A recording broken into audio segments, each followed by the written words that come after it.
ادي الفول يا حبايبي بعد ما خلص. ايه رأيكم فيه؟ شايفين عامل ازاي جميل؟ والليمونه بحالها هي زي ما هي. شايفين الليمونه هي زي ما هي. شايفين الفول عامل ازاي وشكله عامل ازاي؟ شايفين جماله؟ شايفين جماله وحلاوته؟ تحفه ملوش حل. شوفوا عامل ازاي. شوفوا الجمال، شوفوا الحلاوه، شوفوا الطعامه.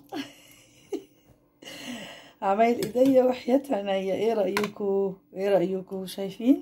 شايفين مفيش اي اضافات تانية ضفتها. شايفين ايه الجمال دي بقى؟ يعني ما شاء الله.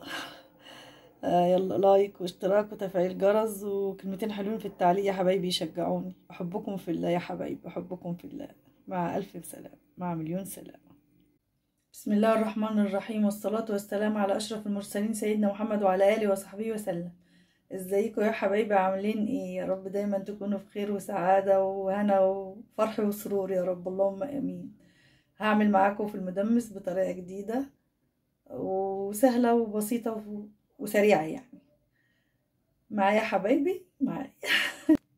دلوقتي معانا نص كيلو فول كنت نقعاه نقعته حوالي كام ساعة تقريبا، يعني حوالي 7 8 ساعات حاجة زي كده يعني، عشان تبقى طرية وحلوة. حطيتها في الفوالة بعد ما خلصتها ونقعتها.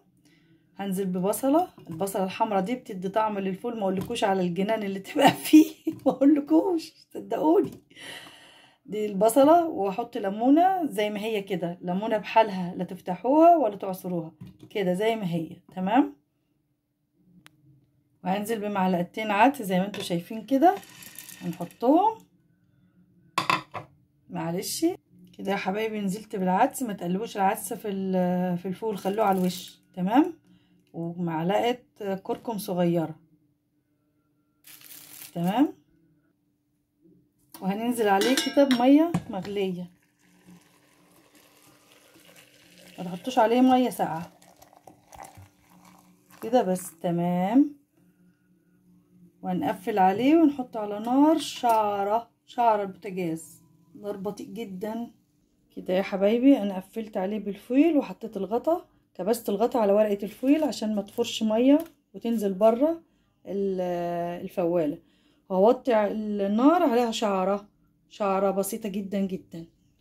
ونشوف بقى بعد ما يخرج ان شاء الله يبقى عامل ازاي يا حبايبي. لايك واشتراك وتفعيل جرس وكلمتين حلوين في التعليق يشجعوني يا حبايب قلبي. بحبكم يا حبايبي.